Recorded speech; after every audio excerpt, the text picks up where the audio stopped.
Hello, everyone. I hope you're having an amazing weekend. So, a few days ago, I popped on live here and shared with you one of the two really deeply rooted things that are going on with our emotional connection to sugar. So, if you haven't already watched that video, scroll down, head over to the videos, and you'll see it just from a few days ago.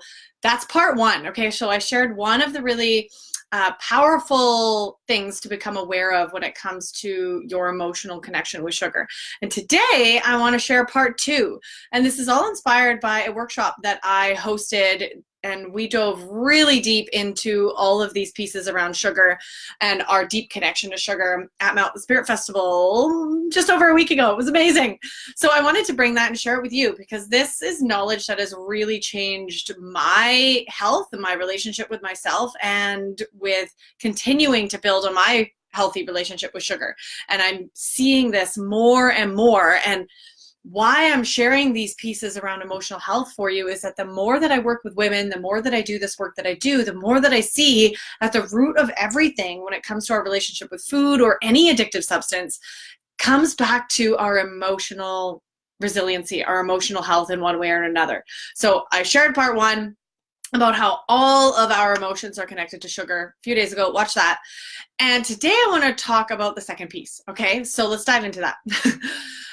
One of the biggest things that I think is really at the root of where we're going when we get triggered and want sugar and we're craving sugar, food in general, is that from childhood we're not taught to sit in, meaning to be with and to be okay feeling our uncomfortable, you might call them negative emotions. I'm trying not to use that word because using the word negative emotions sort of implies that they're not something that we should invite into our life. They're not something that we need. They're not something that we should feel. They're something that we should avoid, right? So I use the word uncomfortable, and they're uncomfortable because they don't feel good in our body, right? When we're angry or we're stressed or we're sad or we're grieving, it doesn't feel very good.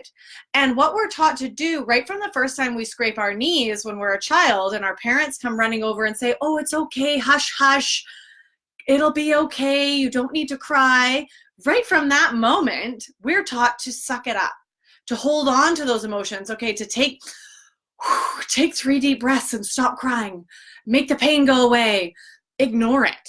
We're taught to numb out. We're taught to not be angry, to not be sad, to not feel pain, and to find the quickest way out of it. And this, my friends, is a serious problem. And especially when it comes to our relationship with food and sugar. So what we're taught to do, and by the way, this isn't on purpose. This is just kind of happened by accident because none of us as human beings like to see another human being in pain, right? So our parents, our poor parents, bless their hearts, it's hard for them to see their child suffering or angry or in pain or sad, and they want to help them get out of that. But what we're doing by doing that with our children is actually training them to not process emotions properly. So what happens when we kind of short circuit the natural processing of emotions that takes place is now that they're proving that all those stuffed down emotions, all those times in our lives we've told ourselves to suck it up or someone else told us to suck it up, all of that emotional baggage, toxicity actually gathers in our cells and literally leads to the creation of many of these chronic diseases that we're dealing with nowadays. They're proving actually scientifically now that the emotional baggage and toxicity that we hold on to and we don't let it flow directly affects not only our mental health in the long run, but our physical health. Isn't that crazy? So that's going on in the background. Plus, what we're doing is training ourselves subconsciously, and we're learning this from childhood, right? To numb out, right? To find the quickest, most socially acceptable way to feel better immediately. And guess what the best way to do that is? Sugar, right? So as soon as you're not feeling well, the quickest way to get a dopamine hit and to feel better temporarily is to have a hit of sugar. And it's okay. Society says it's okay to buy a tub of ice cream and eat the whole thing when your boyfriend dumps you, or go and treat your kids for ice cream if they scrape their knee or they're feeling sad because their parents are getting divorced, right? All of these really tough situations that come up in our lives, we're taught to soothe or to avoid them. And we don't just do this with sugar, by the way. I recently went through some very, very uncomfortable grieving in June, and I noticed my pull for just wanting to watch Netflix, wanting to go on Instagram, right? Wanting to have a glass of wine. These are all ways of numbing out, of avoiding being in our body and avoiding feeling what we need to feel. And I noticed that, and it was actually the first time in my life that I've consciously decided to be in the ugly, uncomfortable emotion and to let it process instead of numbing out. That's not to say I didn't spend a couple days on Netflix, okay? I'm gonna be full honest. But I was so aware of what I was doing that it is so beautiful, and I'm so grateful to continue to practice my emotional resiliency. So start noticing, okay, when this is coming up for you, when you're actually trying to escape some sort of really uncomfortable emotion. And remember that if you don't let that emotion actually process properly, and there's many ways that you can do that, you know, dance it out, go spend time in nature, give yourself time to feel. Don't rush it. If you feel like crying, cry. If you feel angry, be angry. Maybe it lasts an hour, maybe it lasts 3 days. That's okay. Letting yourself feel it instead of pushing it aside and letting it take its course in the time that it needs is mandatory if you want to have a healthy relationship with your emotions and with food and with yourself. So really, really give yourself the time to process it. And if you don't, this is going to lead to disease, right? This is going to lead to a lot of the health problems that we're now struggling with. So I personally am taking a stand to really practice sitting in those uncomfortable emotions and giving myself the grace and being there with love and feeling it and being okay with feeling it.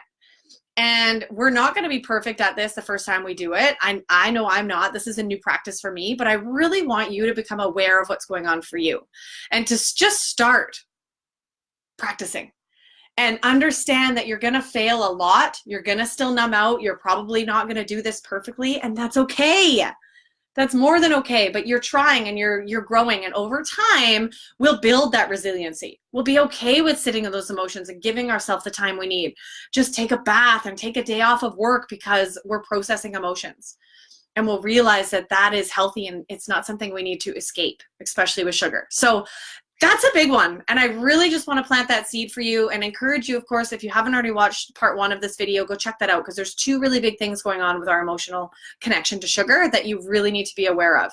And once we, you know, now having this awareness, now you know, I want you to reflect on where this shows up in your own life. And I want you to just start practicing. Next time you're stressed, next time you're angry, process it, dance it out, go for a run. But more importantly, do not push it down and notice what's coming up there for you. If you're feeling like cravings are coming up or you're trying to numb out in some way, really notice where that shows up for you. And from there, you can start to make a choice, right? So there you go. That's the second big piece, and I really hope that you start practicing this. I would love to hear any questions or comments below this video. Go ahead and drop them in the comments section. I really want to get a conversation started around this because it's so powerful. And if this is really speaking to you, emotional health is really at the base of everything that we dive into inside the Sugar Freedom Collective. And if you want to be a part of this amazing community, we just celebrated our 1-year birthday party. It was so much fun. We're still having so much fun with that. It has been such an incredible ride, growing and learning and welcoming in all of these bright, supportive, amazing women into the community over the last year. I can't wait for everything I have planned for the community in year 2. So if you want to start tackling this emotional connection with sugar and really start building your own emotional resiliency and letting the guilt go, hello, yes, please. Definitely come on over and get your name on the VIP registration list so that you can be the first one to know when registration opens again for new members in the fall. Doors are closed right now, but they will be opening again in the fall. And if you're on the VIP list, you'll get first chance to register and you'll get some juicy bonuses. So it's a win-win. Get your name over on that list. I'll post the link above this video. Thank you all so much for tuning in, and I'll see you again soon. Bye.